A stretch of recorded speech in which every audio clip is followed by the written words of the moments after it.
Welcome to Planet Vero Radio, produced at the Idea Garden Studios in Vero Beach. This is the story of liberty, with your host, John Bona. What will you do without freedom? Will you fight? Fight against that? No! We will run, and we will live. Die. Fight, and you may die. Run, and you'll live. At least a while. And dying in your beds many years from now, would you be willing to trade all the days from this day to that for one chance, just one chance, to come back here and tell our enemies that they may take our lives, but they'll never take our freedom? Good evening, and welcome to the Story of Liberty with Dr. Marshall Foster, Dan Williamson, and I'm your host, John Bona. Good evening, guys. Good evening, John. Good evening, John, from California. Hey, Marshall, how you doing? Good to hear your voice again. Oh, yes. Wonderful day. You know, we're going to talk about this evening and probably several programs ahead, the principles of a Christian economy, and we'd like to explain that as best we can in our discussion. And, you know, I think just talking to people out there that there's probably few situations more interesting to people in America this day than the economy this very day. And, you know, the good news is America is still the most prosperous and greatest nation on the planet. But much work needs to be done to keep her as a thriving economic nation. And I think one thing we should remember is that people made America what it is today, and Christians can make America what it ought to be. I think Christians believe that. And, you know, what is, of course, the economic liberty, that question, the principles of Christian economics?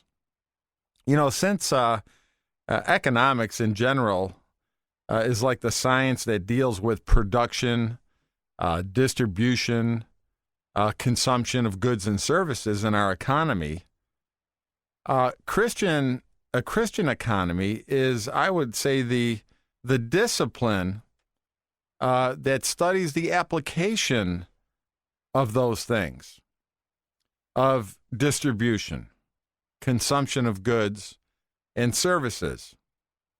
In other words, how men should use God-given natural resources, for example, the ideas that we get to be creative, and then the energy that God gives us to meet human needs, and of course, as a Christian, to glorify Christ in our work.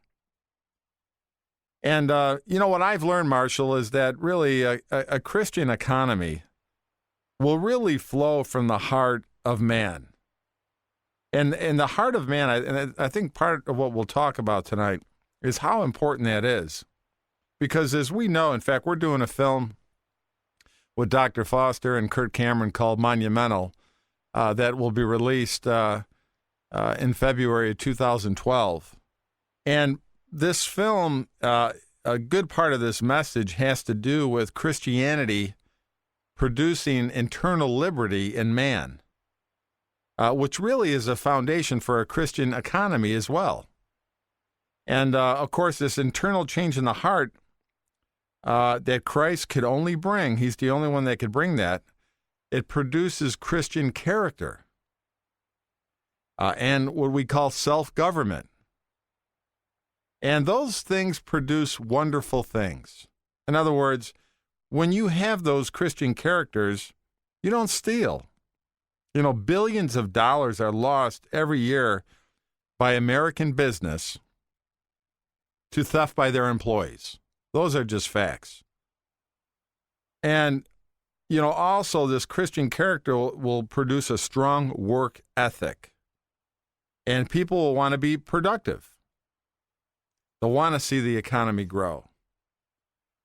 People will just save more, invest, and they'll have concern for their family, their posterity, to pass it on. Now, Marshall, I know you've been, the World History Institute for 30 years, teaching these principles, the truth of the gospel, and how it imparts these ideas for man to be creative, and that bring internal liberty to man.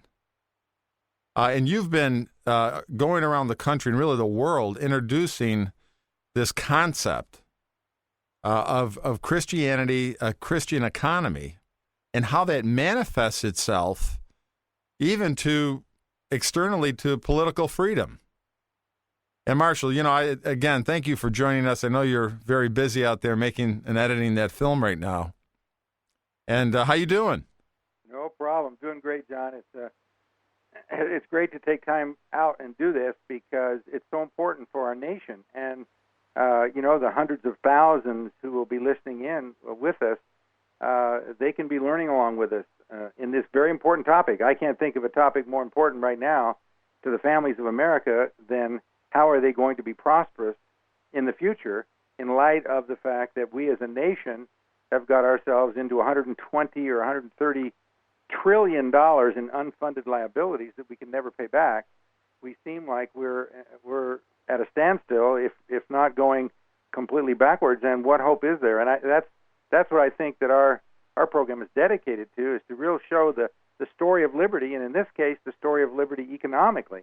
How can we restore that liberty and make America once again a city on a hill, a place, an example where everybody wants to come? I was in England just a couple of years ago on a tour, and I'll never forget going in the gym in a hotel, and this entrepreneur came up to me and he said, "Can you get me a visa? Is there anything you can do to get me over to America?" And of course, if you come from England, you can't get a visa. You can just walk across the border now in the South, but if you try to get a visa from England, it's almost impossible. He said, "I want to bring my business over." He says, "Over in England, we can't do anything. It's complete control. There's like 60% tax rate. I can't build on my own property." And so he said, there is practically no entrepreneurship, and England is living off the tourist trade from America, basically. And I said how sad that was, and I was looking back a couple of years ago, and now looking at America, we're going that same direction. But the good news is that there's an answer, and the answer is so clear in history, and it's so clear in the Bible, that if we simply will live by the laws of the universe, the laws that God structured from the very beginning of time, and he gave to Moses in the Ten Commandments, and he gave to the Jews when they set up the Hebrew Republic, and it was local self-government, it was family control of private property, it was, like you said, John, don't steal from your neighbor, and don't kill somebody else, and don't lust after his property. These are just basic principles, 6 of which come out of the Ten Commandments, which are the foundation for free enterprise. And they made the Jews, in a period of a few hundred years, the wealthiest nation in the world, and yet they were a small band of people that came out of nowhere compared to Egypt and Babylon and all these countries around them. But they became so successful that, as we know, Solomon was the richest man in the world. How could it be that they could go from nothing to that? Well, I believe it's very clear from history that not only did the Jews experience it, but every nation that has followed these biblical principles, especially in the Christian era, from the time of Patrick of Ireland and the conversion of Ireland through England, Scotland, Holland, and America, and many other peoples that have obeyed these biblical principles of honesty, integrity, and obedience to God's commandments, and not having false weights and measures, and having a gold standard as a base for your currency so that the government cannot cheat. And all of these things that are laid out in Scripture, those that have obeyed these principles have seen tremendous economic success. And those nations that don't obey those principles don't see that success. In the 11th century, there was a man who invented ironworks in a tremendous, expansive way. He had hundreds and thousands of employees, and he was the first entrepreneur to take and create iron from this molten rock and create this tremendous, powerful force of iron.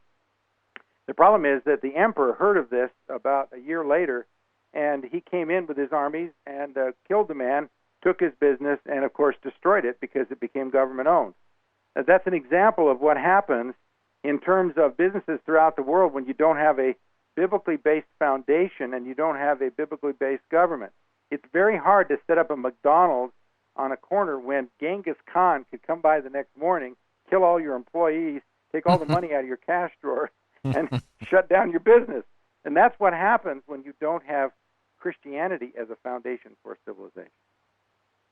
That would be tough to sell a burger. Marshall, that we see today is an interesting dichotomy going on. And this will challenge a few people at first, but I think they'll catch on quickly.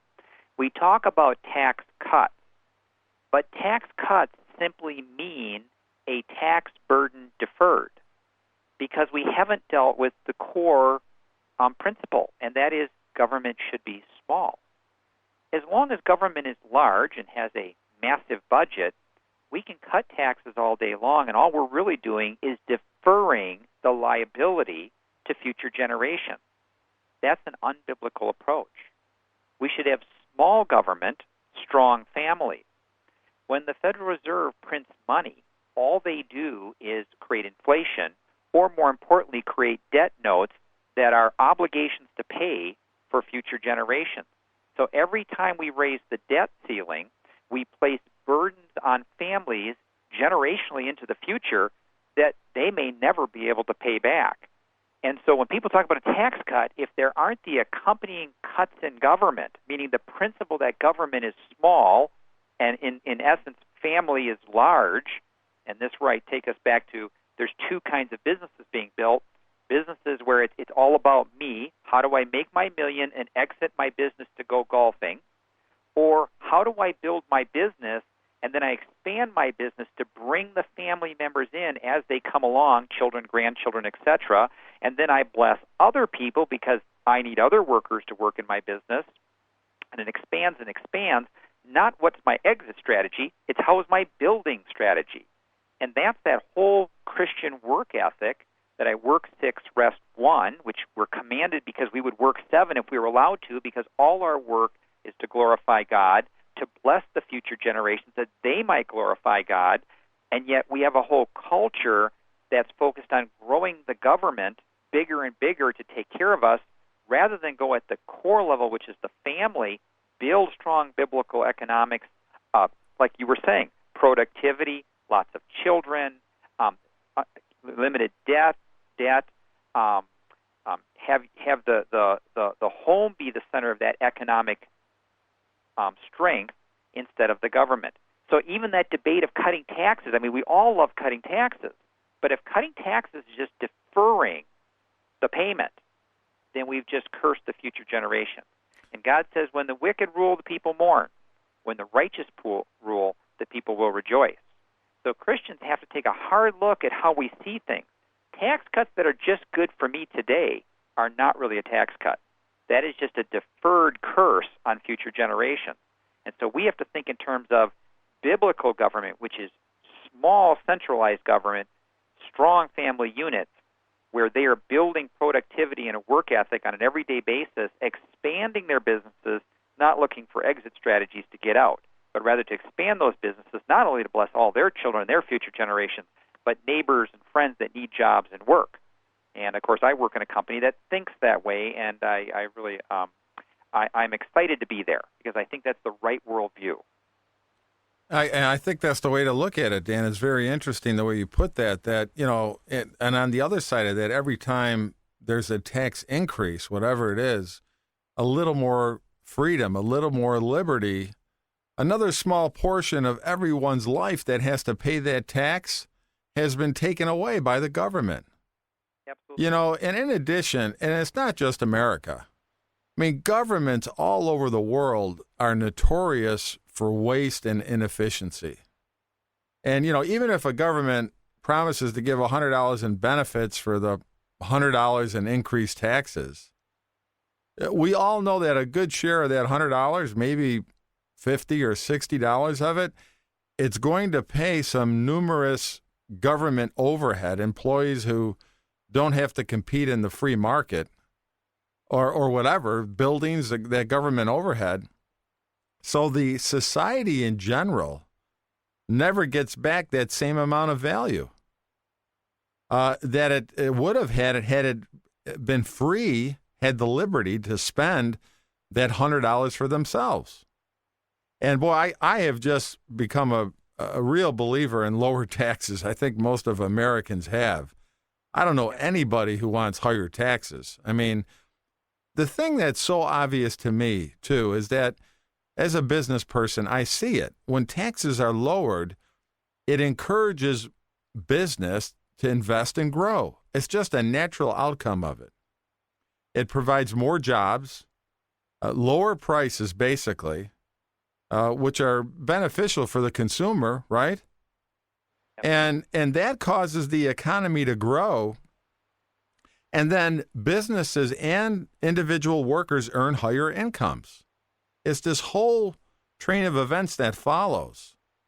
And, you know, as the Reagan administration definitely proved beyond a shadow of a doubt, that these incomes that were taxed, even though they were taxed at a lower rate, more money still flowed into the government coffers because people were paying taxes on so much more income. Anyway, that whole tax discussion, you know, we could talk about that for weeks. Well, the Bible makes it clear that anything over a 10% tax, which should be a poll tax anyway, it should not be an income tax. Income tax is an unbiblical tax, and it's especially a graduated income tax. Absolutely unbiblical because it's not just weights and measures.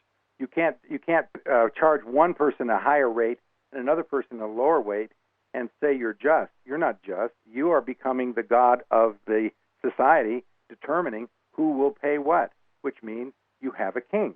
Let's call it what it is, and that's what happened in 1 Samuel chapter 8 when Samuel said that the people want a king to be over them, and God said, okay, if they want a king, he's going to take a tenth of their sheep and a tenth of their cows. He's going to take just the very fact that God said that the first thing the king's going to do is he's going to take a tenth. He's going to take my tithe, and he's going to take it from your skin. Instead of tithing, now you're going to give to the government 10, 20, 30. And pretty soon it says he will run your men in front of his chariots in international wars, and he'll put your wives to work in his soup kitchens. And that's what's happening today. It takes two incomes now to afford a house, and the wife can't stay home and raise the children, and people are completely pressured all the time with this huge tax rate. They can't get ahead, and it's totally unbiblical. And what has become God is not God who demands a tithe, 10%, but the God of our day is the government that demands 50 to 60% of the productivity of the people. And what that does is it simply is a reflection of the truth that you don't break God's law breaks you. I give you one illustration, John. You and I were talking about the movie Rollerball. It was about 20 years ago. Who was it? James Caan was the star of that movie. Right. And it was the movie about this. It was like roller derby, except this king or this power monger took over the society, and he decided that the masses would love to see death. And so he had this big metal roller ball that came down and knocked people down and killed them, and then people would just kill each other and hit each other with spikes, and the people kind of got into it. It was great. But then, someone rises up to try to overthrow it. But the point is that what happens when you don't have rules in economy, it's like having a roller game without rules. What happens is it becomes two Vikings with battle axes beating each other's brains out. And that's what's happening to our society. You are developing a hatred society where one class, one group, one individual hates another, and the object is to beat the other's brains out and get what you can from the government. That is what Thomas Jefferson said would happen as soon as we had a society with a high tax rate. And what's remarkable about that is government never produces anything.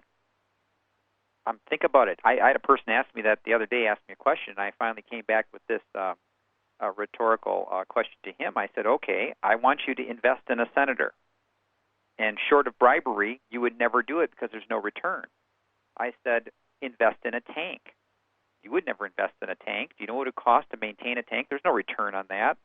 I told him to invest in a bridge. Well, there's no return on that bridge unless you get to charge a toll at one end. The bottom line is our founding fathers understood there are many areas of government we would have to support. For instance, defense of the land to protect our property and our rights, some infrastructure projects for the general welfare of the people, and some government limited to maintain the laws. because they all knew intuitively that no one in their right mind would invest in any of those things because they produce nothing. And that's why when government expanded beyond those limited constitutional limits, we've really allowed an unproductive aristocracy to grow that takes our money and kind of feeds itself. Here in Wisconsin, we just recently had a governor that had a whole series of battles with the employees, the government employees. And the big deal is they were going to lose all these union rights and all this stuff. But the real issue that he really got to was this, that they found out afterward that the insurance companies were all internal, that just one bidder provided the insurance for all these union employees. And they charged such a high rate that they would get all these profits. The profits were fed right back into the political system to maintain that wheel, that circle. And by removing that exclusivity and that bargaining right issue, they were able to bid out and get better prices. They saved $400 million, and a number of school districts, their budgets are balanced, and they're able to actually give some raises to the teachers. Well, this is what I mean by government. It's never productive. It's never a good investment because it feeds itself after a while. It's like a giant parasite that's hanging on this host, and it will feed on it, trying to keep that host alive as long as possible. And that's why government has to be kept very, very small and very limited. And that's what the founders tried to do. They knew intelligent people would never invest in government because it has no return. So they gave limited requirements, and they intended that that's all we'd ever have. We've allowed government to grow to the point it's almost 50% of the economy. Now, that's a scary notion considering all GDP growth in the last 40 years has been debt-funded, which means if you take half the economy, which is government-driven, and then you start to ask yourself the question, well, what's left of the real economy if we stop printing debt notes? In other words, we don't raise the debt ceiling. It's a scary notion to know what's really left of the economy. We do know the private sector is pretty beat up right now, and the government sector would like to grow, and it produces nothing. And this is why we have to get it back to the family that is the core producer. And that's just got to be the focus, and it's got to start right at home. Well, and that's it, Dan. Yeah, and that you talked about the two views. It's always been, right? The two views on one, that government should spend a lot of money to stimulate the economy, and our administration is doing it again. That Keynesian view, right? That's right. And then, the other strategy is the free market view. That really works. And we've seen that, and I'd like to talk about that in the second half of the show. We have a couple minutes left. By the way, if you'd like to contact us, you could reach us at thestoryofliberty.net with any questions or comments. But we could talk about that in the second half, how the free market, this wonderful God-given process where, goods and services that are produced, supply, that's the supply side, continually adjust to exactly where and match the goods and services that are wanted by society, the demand. It's a wonderful system. And for each period of time, by free choices of every individual or store, rather than the government.